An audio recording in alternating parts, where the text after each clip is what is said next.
I grow indoor plants and keep them around the house, whether by the kitchen window or out on the front porch. I have a variety of plants like lily, aloe vera, also flowers, and they all require care and attention. It's a hobby of mine, and because I don't own enough space, I just stick to indoor planting. I have a 16-year-old stepson, Sean, who loves to pull all kinds of pranks and has been trying some weird pranks on me lately. I don't mind it as long as he's happy, and also because nothing is too serious, just hiding my farming tools / replacing them with damaged ones and so on. He just keeps messing around like any other kid. Days ago he posted a FB video of him spraying cold water on me when I was sleeping. It was embarrassing since he shared it with family. I got mad at him and had him delete it despite him begging me to let him keep it. He kept sulking afterwards and had his mom try to convince me to let him repost the video, but I thought that was crazy request. Sean suddenly became friendly and asked if he could water my plants. I was glad he asked and gave him the watering can and told him to start with the plants in the kitchen. He was gone for a few minutes, then he got back and started watering all the plants in the house. Later in the evening I was cleaning my tools and there was a weird smell coming from the watering can. It smelled like bleach. I freaked out and checked my plants, and the same smell was coming from them. I confronted Sean and asked what he watered the plants with.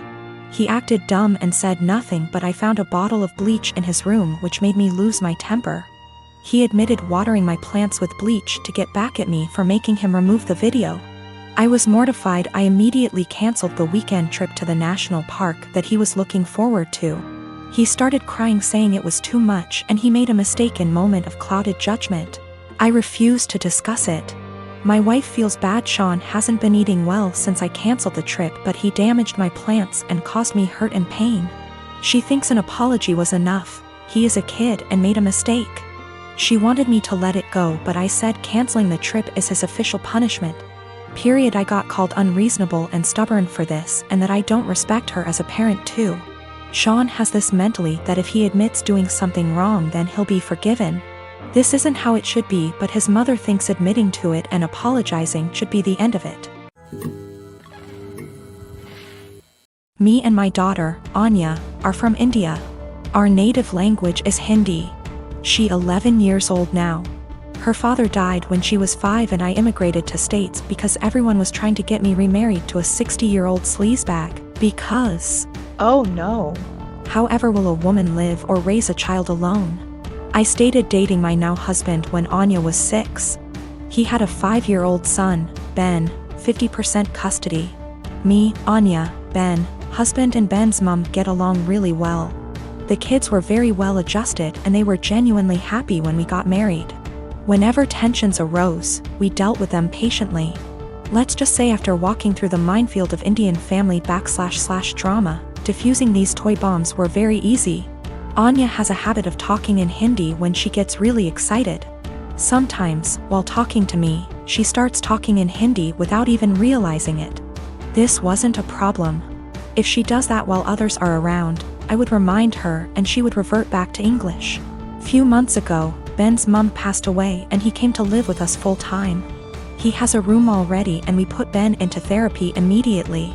A week ago, Ben walked in when me and Anya were cooking and we were talking in Hindi and he started crying. He told me he is feeling bad that he can't understand what we are saying. I hugged him and consoled him and assured him that we didn't do it to exclude him purposefully. And then Anya started crying and apologized. The whole thing was just heartbreaking. Since then, Anya has been making conscious efforts to talk only in English and I can tell that it puts Ben at ease. Yesterday, however, she was frustrated and started lamenting about school work in Hindi to me. Me and Anya were in the living room and Ben and husband were in the kitchen and they heard it.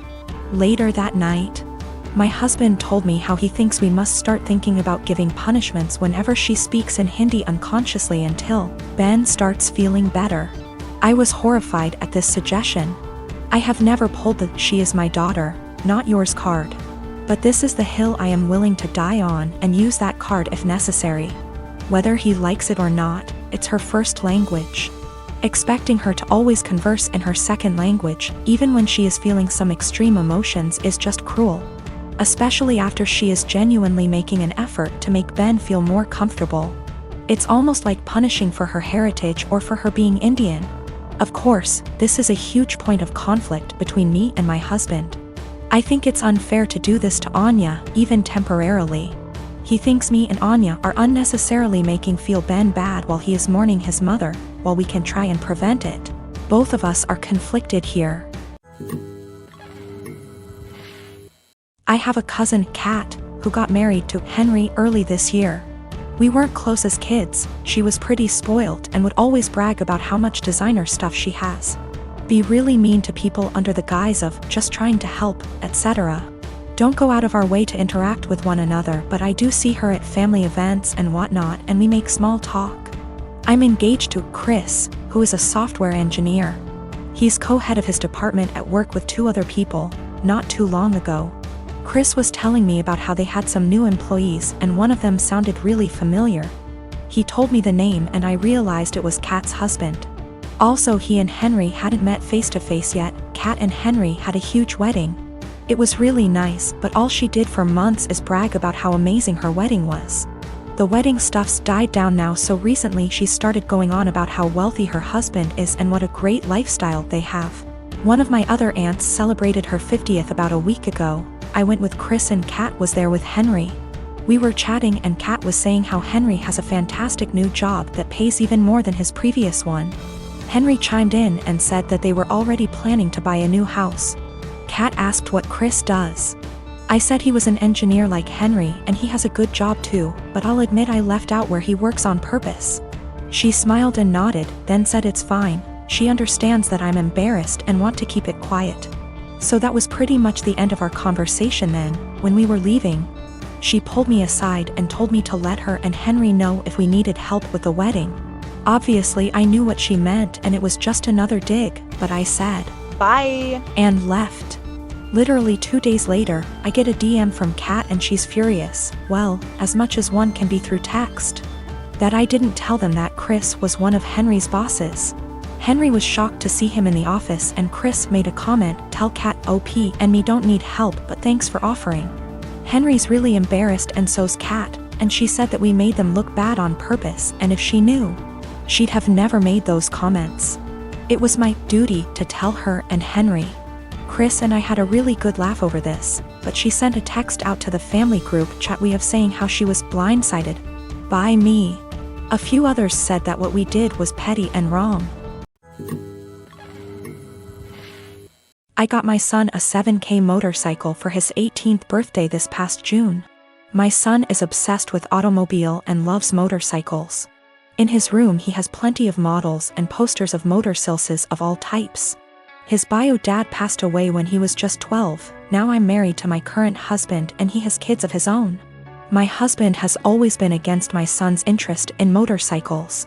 He thinks I'm encouraging him to be reckless, distracting him from school and by extension his future, and spoiling him and blowing away money by spending 7K on a motorcycle. This caused some tension between him and my son, so I told him to stop complaining about it. Around 2 weeks ago, my son's motorcycle went missing. We opened a police report but nothing came out of it. It just disappeared. My husband had a smirk on his face the entire time, just walking around saying, "I told you so. You just wasted your money." This was unbearable to hear, to be quite honest. My mother-in-law visited few days ago. She was talking about the other house my husband owns and mentioned seeing a motorcycle. One that's similar to the one that we lost in my husband's carriage while she was cleaning it. She goes to clean that house weekly even though it's empty. My husband plans on giving it to his kids as inheritance. I was puzzled. I asked if she was certain, but she showed me a photo she took of it which confirmed that it was indeed my son's motorcycle. I immediately rushed to call my husband and confront him about it. He admitted that he took and hid the motorcycle in his garage as a last resort after me and his stepson kept brushing him and his thoughts off about the 7K being spent on something unnecessary and that could cause issues. I blew up at him demanding he return it. He refused and told me he had been considering selling it and giving the money back to me so I could use it wisely this time. I told him I was serious and that I'd call the police. He literally said, "This is a family matter and cops can't do shit about it." I had enough. I called the cops soon as I ended the call with him. The motorcycle was found and returned. But my husband had to be taken in since there was an open file about the motorcycles going missing. He was let go eventually, but he was livid with me. He came home yelling about how awful what I did was and how crazy my behavior was. I refused to engage in the argument, but he told his entire family about it and they judged me for calling the police on my own husband, even though I already asked him to return it. He said he was just looking out for my son and that one day we'll realize that he was right, but only when it's too late. My son isn't speaking to me or my husband. I feel horrible about the whole situation and am starting to think I handled this the wrong way.